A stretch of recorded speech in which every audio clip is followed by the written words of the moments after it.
Imagine isto, um carro, a estrada molhada e o silêncio gelado de uma noite de maio de 1983. Dentro, estava Eduardo Benavente. Um gênio. Uma centelha de fogo negro que brilhou rápido demais e se apagou antes do tempo. O acidente interrompeu mais do que uma vida. Interrompeu uma era, um futuro que prometia mais guitarras afiadas, mais letras dilacerantes e mais hinos para as almas sombrias que não encontravam refúgio nos holofotes brilhantes da movida madrilenha. Prepare-se para uma viagem por uma época em que tudo parecia possível. Prepare-se para descobrir a história jamais contada do Afterpunk.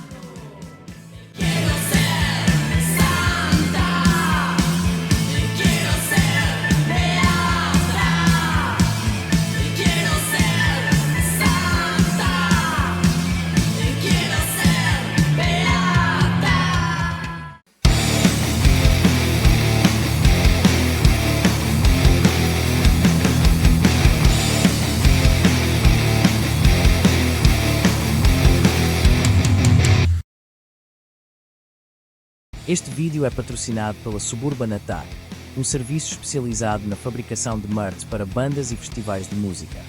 Se você tem uma banda ou um festival, pode produzir todo o seu merchandising completo a partir de um único site, com frete grátis. Tem de tudo: camisetas e moletons, bonés, buttons, vinis, tudo em um só lugar e a apenas um clique de distância. Visite suburbanattack.com para mais informações. Você encontrará o link na descrição do vídeo. Era o fim da ditadura, mas também o começo de um caos necessário. Depois de décadas mergulhada nas sombras, a Espanha começava a piscar diante da luz de um futuro incerto. A juventude espanhola, como cães de rua recém-libertados de suas correntes, sentia o cheiro da liberdade no ar. Mas não era uma liberdade que compreendiam completamente. Era uma sensação visceral, primitiva. Havia fome. Fome de algo novo, algo autêntico. Algo que chutasse as cinzas do passado e se erguesse com insolência. Enquanto muitos encontravam seu lugar nas luzes brilhantes e no hedonismo da movida madrilenha, havia outros que se sentiam desconfortáveis sob aquele sol artificial. Eram os que preferiam as esquinas, as sombras, os bares pequenos e escuros, onde a música soava como um sussurro áspero. Foi nesses recantos que o Afterpunk encontrou seu refúgio. Um movimento que veio da Inglaterra com as malas carregadas de niilismo, sintetizadores e um ar gótico que parecia feito sob medida para um país que ainda carregava o peso de sua própria história.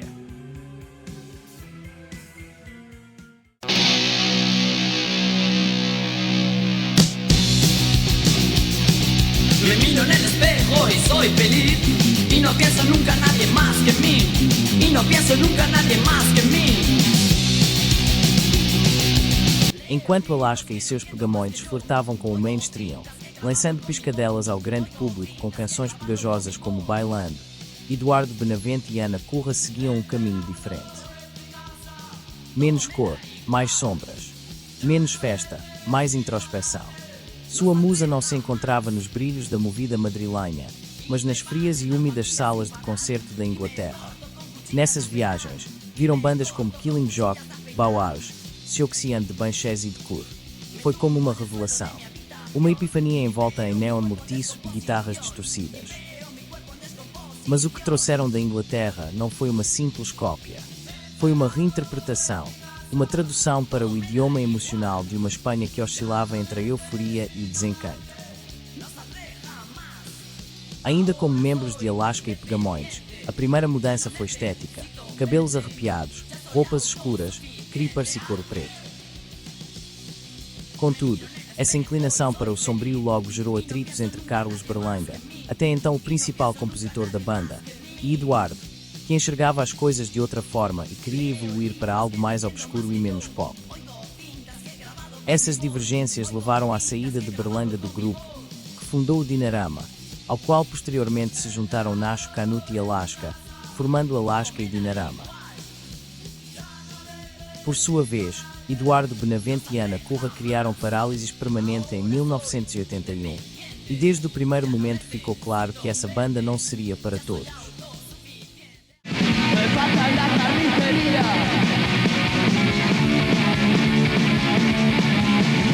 Un cuchillo. Suas músicas não eram confortáveis, nem suas letras fáceis de digerir. Eram um grito vindo do abismo, uma mistura de angústia existencial e desejo visceral.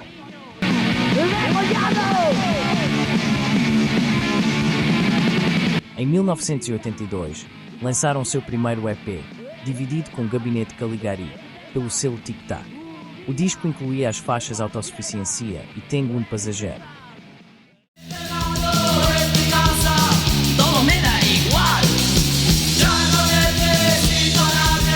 No saldré jamás. Siento algo dentro de mi cuerpo.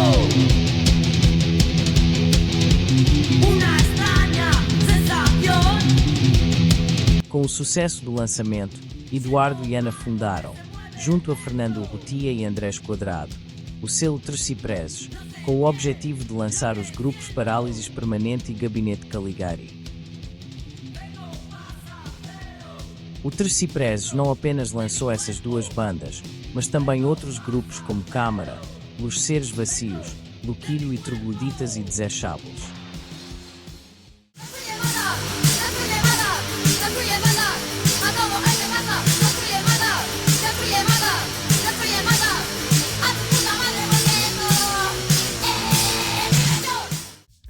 Posteriormente, tornou-se um subselo da Dru, onde seguiram publicando bandas como Los Nikis, Los Codes, Academia Parabutan e PVP.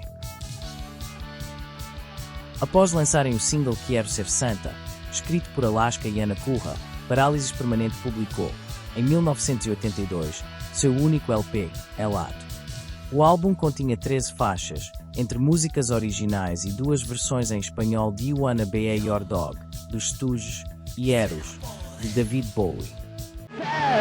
Nosotros un día nada más podemos ser héroes, un día nada más. Nesse disco, exploraram a faceta mais obscura e sombria do rock espanhol. Apesar de ser uma produção independente, o álbum foi amplamente aclamado pelo público e pela crítica.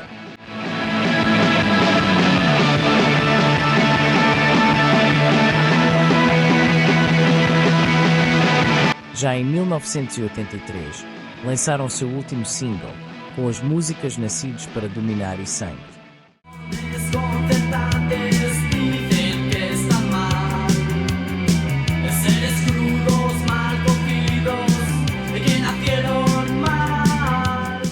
No dia 14 de maio do mesmo ano, ao voltarem de um show em Lyon e se dirigirem a Zaragoza para tocar, o carro em que viajavam Eduardo, Ana e Toti derrapou devido à chuva, perto de Alfaro, em La Rioja.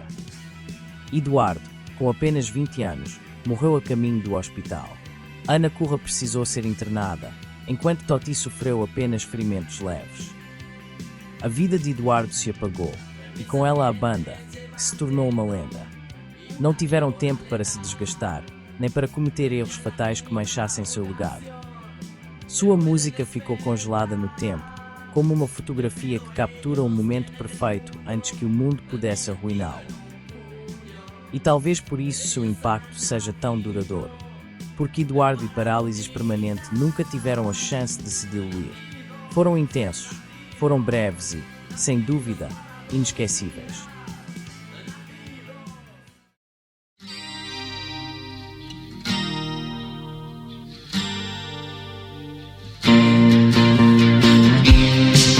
A Onda Sinistra não era um monólito, não se limitava a uma única banda nem a um único estilo. Se Parálisis Permanente representava o lado visceral e dilacerante desse movimento, Décima Vítima era sua faceta mais introspectiva, refinada e melancólica.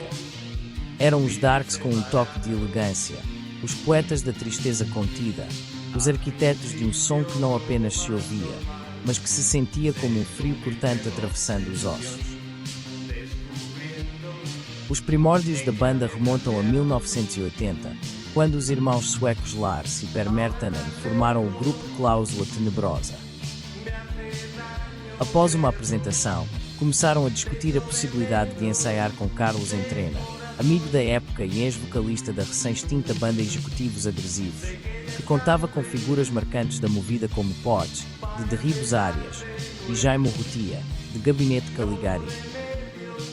Ainda naquele ano, junto com Esclarecidos, fundaram o selo independente Gravações Acidentales, mais conhecido como Gaza, onde começaram a lançar seus próprios discos e os de outras bandas como Derribos Arias.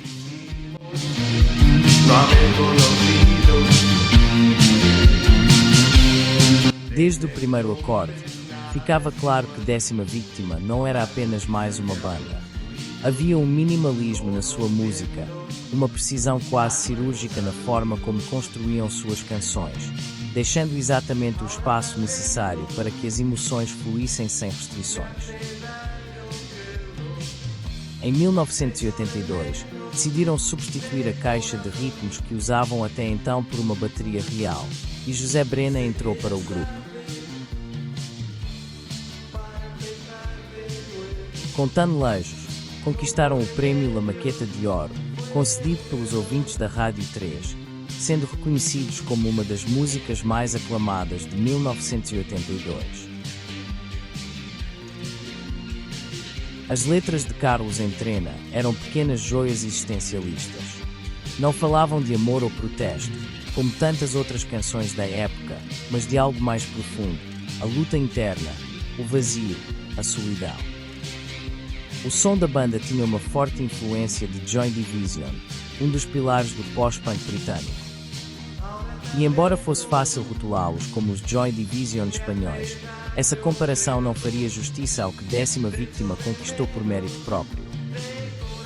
Sua música era menos agressiva, mais atmosférica, como uma paisagem sonora onde se podia vagar por horas. As guitarras, as linhas de baixo e a bateria se entrelaçavam num equilíbrio perfeito, criando um efeito hipnótico, combinado com a voz, envolvia o ouvinte como uma névoa. Apesar de sua formação enxuta, apenas 3 instrumentos e voz, seu som ao vivo era tão imersivo quanto no estúdio, graças ao estilo único dos irmãos Mertanen e às ideias inovadoras de Paco Trinidade como técnico de som.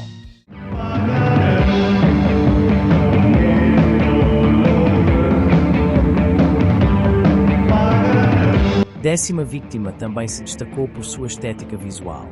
Sempre vestidos de forma sóbria, rejeitavam o visual mais teatral e exagerado de outros cineastas da época. Preferiam deixar que sua música e suas letras falassem por si. Esse enfoque minimalista não apenas os definiu, mas também reforçou sua aura de mistério e profundidade.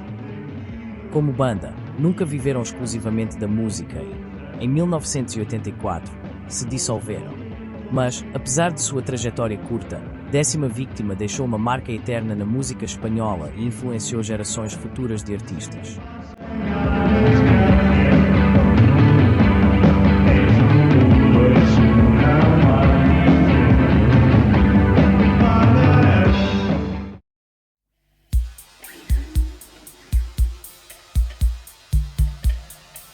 Se Parálisis Permanente era a escuridão pura e Décima Vítima a melancolia elegante, Derribos Arias era o caos transformado em música, um universo próprio onde as regras não existiam ou, se existissem, serviam apenas para serem quebradas sem pudor. No centro dessa tempestade criativa estava Potts, um personagem carismático, excêntrico e, muitas vezes, incompreendido. Derribos Arias lançou vários singles e um único LP, AN La Guia ANL Listing, uma obra que desafiava todas as convenções musicais e sintetizava perfeitamente o espírito da banda.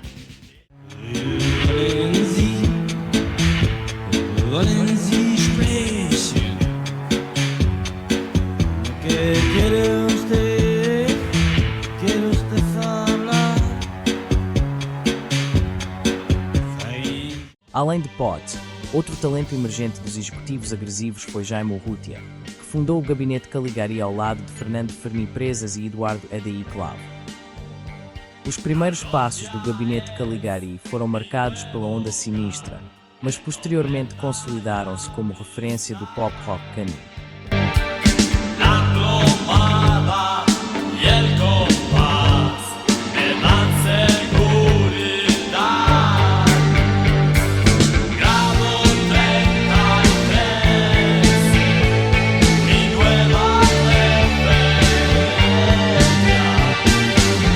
Outra banda madrilenha com uma proposta interessante foi os Monaguilhos, fortemente influenciada por Siouxsie and the Banshees. Lançaram apenas 2 singles, Vozes en la Jungla e Prisma de Ágatas, ambos em 1983, antes de se separarem.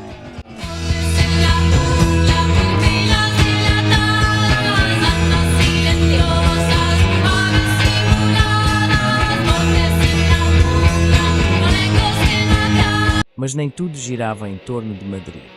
Em Barcelona, Desechables criavam um som sujo e primitivo, inspirado nos norte-americanos de crentes.